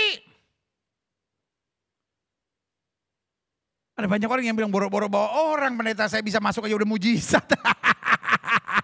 Kita masuk bukan karena kekuatan kita bos. Kita masuk karena darah Kristus yang tertumpah di kayu salib. Itu sebabnya selalu saya bilang kita bukan orang dunia yang berjuang dan berusaha untuk masuk surga. Tapi kita orang surgawi yang ditempatkan Tuhan di muka bumi menjadi provokator. Untuk tarik lebih banyak jiwa. Meninggalkan dosa, meninggalkan kepahitan, meninggalkan dunia. Dan hidup masuk surga rumah Bapa yang kekal. Yang sudah katakan yeah. Woo. Yang ketiga. Iblis tidak suka kita saling menghargai, saling menopang, saling melengkapi sesuai karunia Allah. Mengapa? Karena dengan kita saling menghargai, saling menopang, saling melengkapi sesuai karunia Allah, kita akan mengerjakan makin banyak hal dan makin luas. Iya dong. Kalau kita saling menghargai, saling menopang, saling melengkapi sesuai karunia Allah, apa yang terjadi? Iblis gak punya tempat. Kita akan bekerja makin besar.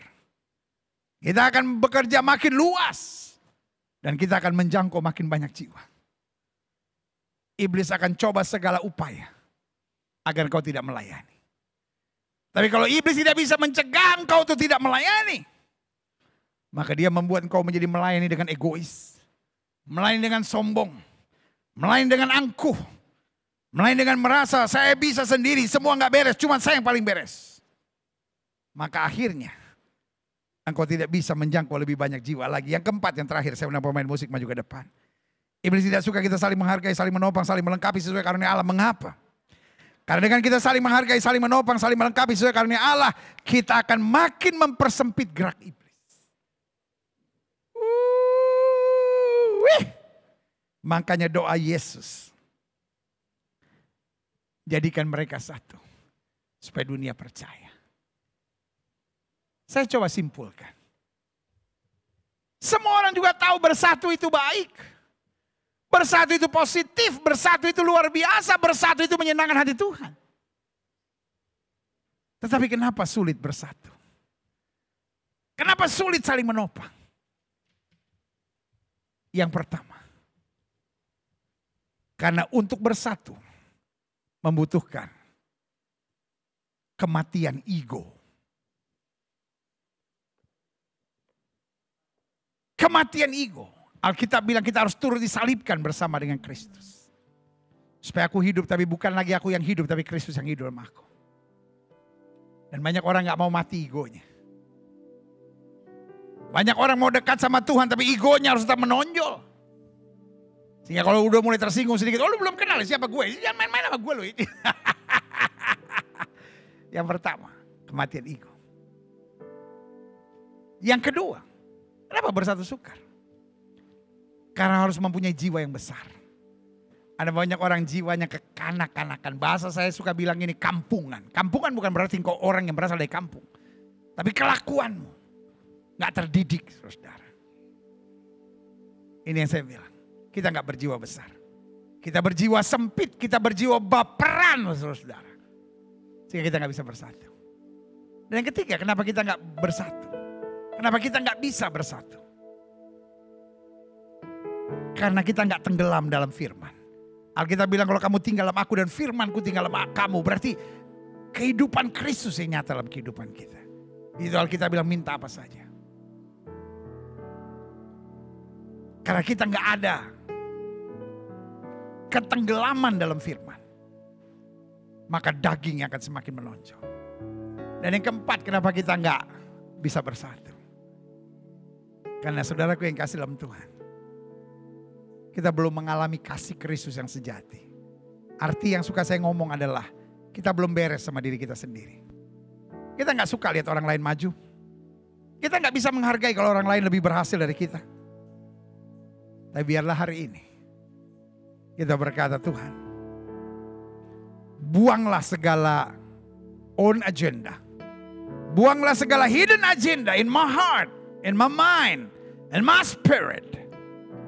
Tapi biarlah kingdom's agenda yang membuat aku berjuang keras mengembangkan karunia Allah yang ada padaku. Tapi pada saat yang bersamaan menghargai karunia-karunia yang berbeda. Lalu tetap bergandengan tangan bersatu dalam tubuh Kristus. Untuk melihat Yesus dimuliakan, kerajaannya diluaskan, jiwa-jiwa diselamatkan. Damai sejahtera di hati kita masing-masing. Angkat pujian ini, Engkau baik dan sangat baik. Engkau baik Dan sangat baik. dan sangat baik. Aku senantiasa Katakan mau menyenangkanmu. menyenangkan. Amin. Haleluya. Ajarkan aku Tuhan. Ajarkan aku Kebijaksanaan dan pengetahuan yang baik. kebijaksanaan dan pengetahuan yang baik. Sebab ku percaya padamu. Sebab ku percaya padamu.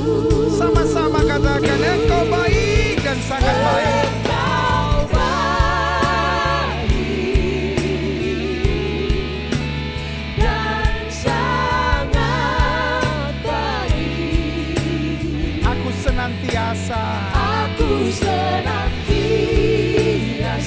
mau mau menyenangkanmu. menyenangkanmu. Ajarkan aku. Haleluya. Ajarkan aku Kebijaksanaan dan pengetahuan yang baik. kebijaksanaan dan pengetahuan yang baik. Sebab ku percaya padamu. Sebab ku percaya padamu. Musik main dengan sangat lembut. Setiap mata terpejam, setiap kepala tertunduk, setiap hati terangkat pada Tuhan.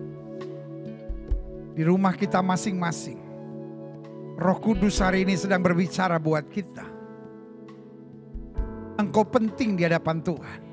Engkau penting bukan karena karyamu, bukan karena kehebatanmu, bukan karena jasamu. Engkau penting karena yang memilih dan memanggil engkau adalah Master of everything. Karena itu pastikan engkau tidak hanya mengerjakan your own agenda and your hidden agenda. Tapi pastikan kita melakukan kingdom's agenda. Agendanya sorga, agendanya kerajaan Allah. Untuk mengarahkan kita pada kehidupan yang dahsyat, berarti dan berdampak bagi banyak orang. Jika itu doamu, taruh tangan kananmu di dada. Kadangkala kita terlalu baperan dalam hidup ini. Kadangkala kita terlalu egoistik, kita terlalu egosentris. Kita hanya memikirkan ego dan kepentingan diri kita. Kadangkala kita nggak berjiwa besar. Kita berjiwa kampungan, saudara-saudara. Kita kadangkala berjiwa sempit dalam hidup ini. Kita nggak bisa lihat orang lain bahagia. Kita nggak bisa lihat orang lain lebih maju. Kita selalu mau menjatuhkan. Karena di dalam diri kita ada roh kesombongan. Dan kemuliaan buat diri kita sendiri. That is our own agenda. Jika itu doamu, taruh tangan kananmu di dada. Lalu hari ini saudara berkata, Tuhan jujur. Aku mungkin belum mengerti karunia apa yang Tuhan berikan padaku. Tapi apapun yang Tuhan berikan bagi aku mau taat, aku mau setia. Aku mau mengembangkannya, aku hanya mau bawa damai, aku hanya mau jadi berkat. Ampuni aku kalau selama ini aku berkompetisi. Ampuni aku kalau aku menjatuhkan, menyerang, menghina, menghakimi yang lain. Dan yang terjadi, aku sebetulnya masuk dalam pusaran permainan iblis. Sehingga aku tidak bisa memenangkan jiwa, tidak bisa menjangkau lebih banyak lagi. Karena kalau iblis tidak bisa menahan aku untuk melayani, maka iblis akan membuat aku melayani tetapi dengan kesombongan, keegoisan dan merasa diri benar sendiri. Jika itu doamu hari ini, taruh tangan kananmu di dada. Biarkan Roh Kudus jamah Bapa. Firman-Mu hari ini keras dan tegas buat kami. Mengajar kepada kami bahwa setiap kami penting di hadapan Tuhan. Bukan karena jasa, kehebatan, kemampuan, prestasi. Tetapi kami penting karena yang memanggil kami adalah Master of everything. Dan telah mengurapi kami, memampukan kami dan memberikan roh dan karunia-Nya secara luar biasa. Mampukan kami tetap setia, mampukan kami tetap taat, mampukan kami tetap tekun dalam mengembangkan karunia yang Tuhan percayakan buat kami. Kami tidak menganggap sepele kemampuan yang kami sudah diberikan oleh Tuhan. Karena every strength that we got, setiap kekuatan yang kami dapatkan, itu adalah anugerah ilahi. Dan kami imani itu juga adalah bagian dari karunia yang Tuhan percayakan kepada kami. Dan kalau kami setia dalam perkara kecil, Tuhan memberkatinya dalam perkara yang lebih besar. Yakinkan kami bahwa kami adalah pelayan-pelayan Kristus yang penting untuk mengerjakan tugas yang dipercayakan kepada kami. Dan pada saat yang bersamaan kami saling melengkapi, saling menguatkan, saling membangun, saling bergandengan tangan. Karena kami punya tugas yang maha penting. Merampas orang-orang yang sedang menuju neraka dan kebinasaan. Untuk kami bawa pada sorga rumah Bapa yang kekal. Terima kasih Bapa. Terima kasih. Hamba mengasihi jemaat-Mu satu persatu. Apa yang Tuhan taruh di hati hamba sudah hamba sampaikan bagi umat-Mu. Hamba doa firman termaterai apa saja yang mereka kerjakan dibuat Tuhan berhasil. Mereka gak turun tapi naik. Mereka jadi ekor, mereka jadi kepala. Hari-hari yang penuh mujizat boleh menjadi bagian hidup mereka. Terima kasih Tuhan Yesus. Terima kasih. Hamba juga doa buat yang sakit. Setiap saudara yang sakit. Letakkan tangan kananmu di bagian tubuh yang sakit. Karena firman Tuhan katakan orang percayakan tumpang tangan buat yang sakit. Dan yang sakit akan disembuhkan. Dengan iman kita doa Bapa. Janji-Mu ya dan amin itu kami percaya. Firman-Mu berkata orang percayakan tumpang tangan buat yang sakit. Dan yang sakit akan disembuhkan. Dengan iman kami praktekkan firman Tuhan ini. Kami letakkan tangan kanan kami di bagian tubuh kami yang sakit. Kami tolak sakit penyakit. Kami tolak kelemahan tubuh. Kami tolak campur tangan kegelapan. Kami patahkan kuasa di dalam nama Yesus. Saya setan sakit penyakit. Keluar dalam nama Yesus. Segala infeksi. Segala virus. Segala bakteri, segala kuman, COVID-19. Kami patahkan di dalam nama Yesus. Keluar dalam nama Yesus. Kuasa kesembuhan, berkat, mujizat mulai terjadi. Karena kami percaya Yesus kami tidak berubah dulu kemarin hari ini dan sampai selama-lamanya. Dengan iman kami nyatakan oleh bilur-bilur Kristus kami yang percaya. Sudah dijamah dan disembuhkan Tuhan dengan kuasa yang luar biasa. Tambahkan iman kami. Sehingga sesuai dengan iman kami jadi pada kami. Terima kasih Bapak. Setiap saudara yang sudah doakan untuk kesembuhan. Tanamkan dalam rohmu aku sembuh oleh bilur Yesus. Jangan bimbang karena Alkitab berkata sesuai dengan imanmu jadi padamu. Di atas kayu salib Yesus berkata sudah selesai. Semua harga dosa, harga penyakit, harga penderitaan sudah diselesaikan Yesus di atas kayu salib. Tinggal kita imani, kita tahu baginya tidak ada perkara yang mustahil. Silakan turunkan tangan, Tuhan berkati. Bapa, satu persatu jemaat-Mu Tuhan tolong. Bangsa negara kami Indonesia Tuhan selamatkan. Umat mayoritas di bangsa ini Tuhan terangi, Tuhan tuntun. Beri damai sejahtera keselamatan yang sempurna. Bapak Presiden, Wakil Presiden, para menteri, pejabat di pusat, di daerah. Tuhan tolong. Anugerah-Mu sungguh nyata. Para wali kota, para bupati, para gubernur, polisi, tentara, Kapolri, Panglima TNI. Tidak lupa kami doakan. Pengacara, hakim, jaksa, pengadilan, kejaksaan, Mahkamah Agung. Tuhan tolong. DPD, DPR RI, DPRD tingkat 1, DPRD tingkat 2. Tuhan pemimpin kami. Jauhkan dari segala hal yang jahat. Dari dukun, paranormal, kuasa kegelapan. Di dalam nama Yesus. Roh takut akan Tuhan boleh turun. Jauhkan dari roh rakus, roh serakah, roh korupsi dalam nama Yesus. Bahkan roh percabulan dijauhkan dari pemimpin-pemimpin di bangsa kami. Terima kasih Tuhan. Dalam situasi pandemi ini kami ucapkan berkat untuk Indonesia. Keamanannya baik dalam nama Yesus. Ekonominya baik dalam nama Yesus. Politiknya baik dalam nama Yesus. Dokter, suster, bruder, para tenaga kesehatan, direksi rumah sakit, Tuhan kami ucapkan berkat, kekuatan, damai, kemampuan ilahi boleh turun. Mafia-mafia obat, mafia-mafia COVID, mafia-mafia alat kesehatan, mafia-mafia rumah sakit. Kami tolak, kami patahkan dalam nama Yesus. Ada kelompok-kelompok keji yang hanya mencari keuntungan di tengah mayat-mayat yang bergelimpangan. Tuhan jamah mereka, sadarkan mereka. Singkirkan mereka dari kekuasaan di bangsa ini. Sehingga bangsa ini boleh terus berjalan ketulusan dan kebenaran. Terima kasih Bapa. Gereja-gereja di mana-mana tempat Tuhan bela. Baik yang sudah onsite maupun yang masih online.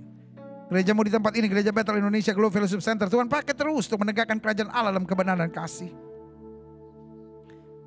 Setiap jemaat yang olehnya sudah menerima firman hari ini, Tuhan tolong kami. Supaya senantiasa dalam hidup kami mencari kerajaan Allah serta kebenaran terlebih dahulu. Dan kami percaya semuanya akan ditambahkan dalam hidup kami. Kami tidak mau jadi orang munafik yang menerima firman tapi tidak melakukannya. Tapi tolong kami menjadi pelaku-pelaku firman yang hidup dalam kebenaran-Mu. Terima kasih Bapa. Terima kasih. Di dalam nama Yesus kami berdoa. Haleluya. Sama-sama kita yang percaya katakan amin. Haleluya. Wow. Saudara gue yang kasih dalam Tuhan, kita adalah orang-orang yang berbahagia. Karena orang-orang yang berbahagia adalah orang yang mendengar firman dan melakukannya, mempraktekannya dalam kehidupan sehari-hari. Haleluya. Yes. Nah saudara gue yang kasih dalam Tuhan, waktunya kita sekarang memberi yang terbaik buat Tuhan. Dan sekali lagi saya ingatkan, memberi tidak diwajibkan buat setiap saudara. Hanya khusus yang mengerti tentang memberi, yang dipersilahkan untuk memberi. Karena syarat firman Tuhan untuk memberi itu ada dua. Yang pertama sukacita, dan yang kedua sukarela. Jadi kalau saudara sukacita, sukarela, saudara mengerti semua yang saudara punya berasal dari Tuhan. Karena memberi bukan supaya diberkati, tapi kita memberi karena kita adalah orang-orang yang berhutang. Tuhan sudah memberi terlebih dahulu buat kita. Dengan apakah kita balas segala kebaikannya. Kecuali kita hidup memuliakan Dia. Apa yang ada pada kita, kita mau memuliakan Tuhan bahkan dengan harta kita. Amin. Saudara yang siap memberi, mari kita berdoa. Bapa, kami percaya. Memberi bukanlah keharusan. Tapi memberi adalah kehormatan buat kami. Tuhan dan segala Tuhan, Raja dan segala Raja mau menerima persembahan kami. Karena itu kami tidak mau menghina Tuhan dengan memberikan yang seenaknya dan semaunya.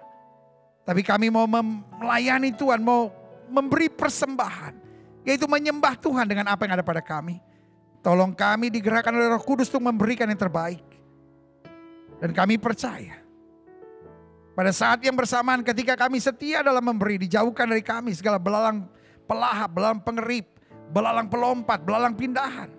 Tapi diperintahkan kepada kami berkat yang luar biasa. Bahkan bukan hanya kami diberkati, tapi berlaku firman. Anak, cucu, orang benar akan perkasa di muka bumi dan tidak akan meminta-minta roti. Kami imani terjadi dalam hidup kami. Terima kasih Bapa. Pada saat yang bersamaan kami juga berdoa untuk setiap mereka yang mengelola persembahan ini. Diberikan hati yang takut Tuhan, diberikan hikmat dan kebijaksanaan. Sehingga setiap persembahan dapat diarahkan untuk perluasan kerajaan Allah. Untuk menjangkau jiwa-jiwa dan untuk menopang hamba-hamba Tuhan memberikan yang terbaik dalam pelayanannya. Terima kasih Bapa. Kami siap memberi yang terbaik. Di dalam nama Yesus yang siap memberi yang terbaik, sama-sama kita katakan amin. Haleluya. Saudara yang kasih dalam Tuhan, persembahan melalui scan QR atau melalui transfer bank, saudara yang ada M-Banking atau internet banking atau harus ke ATM dulu atau bagaimanapun caranya. Pokoknya kita memberi secara dewasa dan mandiri. Maksudnya kita memberi secara pemahaman yang dalam bahwa kita memberi untuk Tuhan sehingga pekerjaan Tuhan dapat terus berjalan, jiwa-jiwa dapat terus diselamatkan, kerajaan Allah dapat diluaskan dan hamba-hamba Tuhan dapat terus melayani dengan yang terbaik. Dan bersama dengan saudara memberi, jangan keluar dulu saudara-saudara sampai saya mengucapkan doa berkat, doa penutup dan doa pengutusan.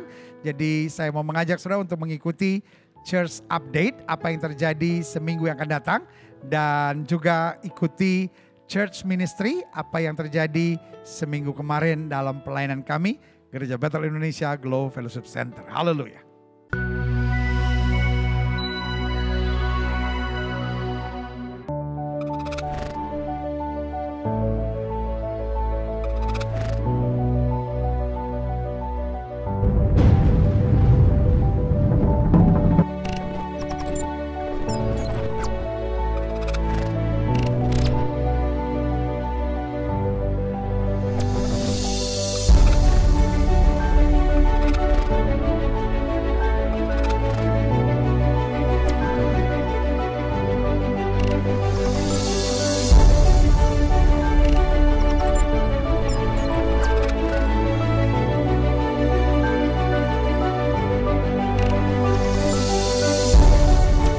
Kesulitan hidup, depresi, dan virus global telah mengguncang kehidupan manusia. Setiap hari menjadi hari yang tidak menentu. Bagaimana kita menjalani hidup yang penuh kemuliaan Tuhan yang akan menyinari kita dalam menjalani kehidupan dan keluar sebagai pemenang?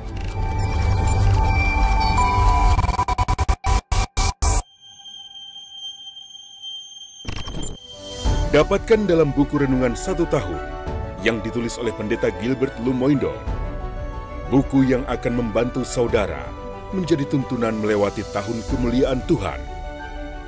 Harga selama pre-order Rp80.000 dan harga selama launching Rp100.000 dari harga normal Rp140.000. Untuk pemesanan, hubungi Martin di 0813 9080 6494.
Bagaimana Alkitab dan sejarah dipadu dengan fakta-fakta sebagai pembuktian yang akan menumbuhkan keimanan dan menambah pengetahuan akan kebenaran Alkitab. Semua ada dalam buku Ketika Alkitab dan Sejarah Berjumpa pada Titik Temunya, yang ditulis oleh Jairus Farah, seorang Arab Nasrani dari Nazaret. Kata pengantar oleh Pendeta Gilbert Lumoindong. Selama masa pre-order, harga buku Rp100.000 dari harga normal Rp150.000. Untuk pemesanan, dapat menghubungi Martin 0813 9080 6494.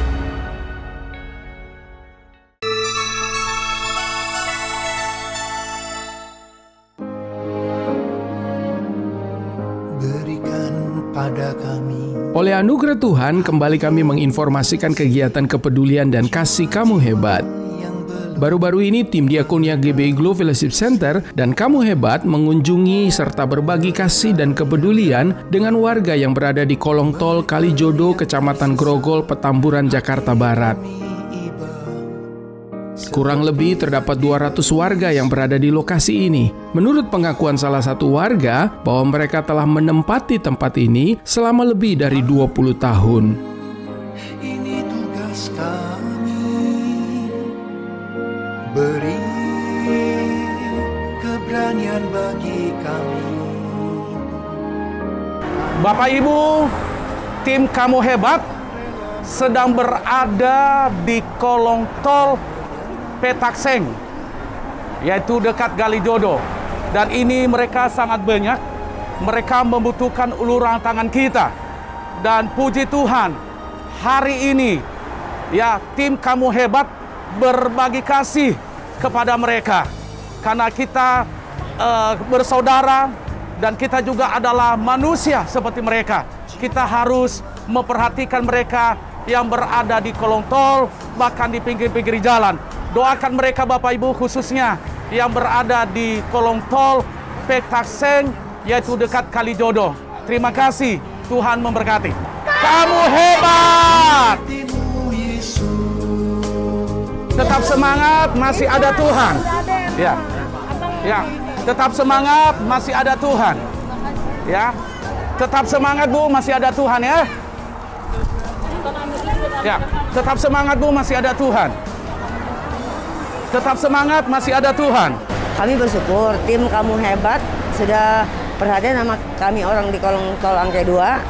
Nah, terima kasih, puji Tuhan. Tim Kamu Hebat sukses terus. Kurang lebih sekitar 200-an. Sini saya kurang lebih 23 tahun lah. Saya mau sih pindah dari sini. Seperti rusun saya mau. Karena belum daftar tuh lagi tuh masih belum bisa. Pak, tetap semangat, masih ada Tuhan.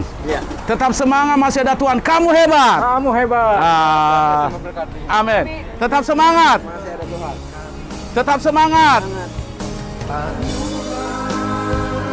Roh yang rela melayani dan menyenangkan hati Tuhan, itu yang kuingini. Kamu hebat. Sementara itu dari Malang Raya, Kamu Hebat Peduli hadir dalam pelayanan kemanusiaan, kasih, dan kepedulian di Dusun Pamotan Dampit, Kabupaten Malang Raya. Kamu Hebat mengunjungi panti rehabilitasi jiwa Pondok Kasih Malang Waras. Kamu Hebat membagikan sembako berupa beras, telur, minyak goreng, dan lain sebagainya.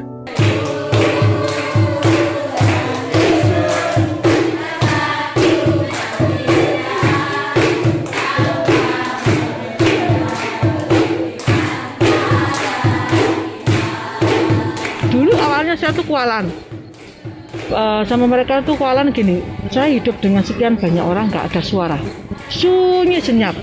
Nanti kalau tengah malam mereka teriak, nangis. Nah, orang terkejut, saya juga kaget. Saya bilang, Tuhan, aku bosan tinggal sama mereka. Mereka nggak bisa ngomong, bukan mereka bisu. Nah, Tuhan bilang, bukan kan firman-Ku itu yang bisa menyembuhkan dan mengubahkan. Dia bilang, wah, aku kok goblok ya. Paginya tak ajak baca firman, bergantian baca firman. Dari situ mereka mulai membuka hatinya. Walaupun tanpa respon ya? Iya, mereka mulai ngomong, mereka mulai bercerita. Aku sebenarnya seperti ini, Bu, seperti ini.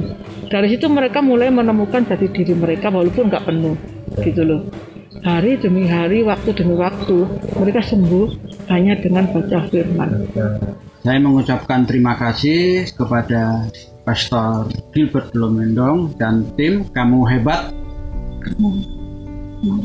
Malang Raya, dan kami mengucapkan terima kasih buat semua. Semoga tim dan semua menjadi berkat bagi pelayanan di Malang Raya, dan Tuhan memberkati. Kamu hebat, kamu hebat, kamu hebat.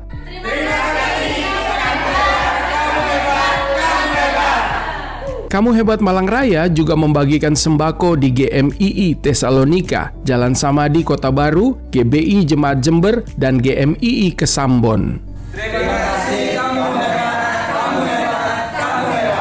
Demikian informasi pelayanan kepedulian dan kasih Kamu Hebat untuk edisi minggu ini. Terus dukung dalam doa pelayanan Kamu Hebat untuk memberkati saudara-saudara kita yang membutuhkan uluran kasih. Tuhan Yesus memberkati. Kamu hebat. Haleluya. Hal yang terindah dalam hidup ini adalah melayani Tuhan. Karena kalau kita bisa melayani, itulah kebanggaan tersendiri. Karena Tuhan telah terlebih dahulu melayani kita. Haleluya. Dan saudaraku yang kasih dalam Tuhan, kita terus bisa melayani. Karena kita terus bergandengan tangan. Terima kasih buat kesetiaan saudara dalam menopang pelayanan Gereja Bethel Indonesia Global Fellowship Center. Baik tim diakonianya, tim engkau berharganya, tim kamu hebatnya, dan tim pelayanannya.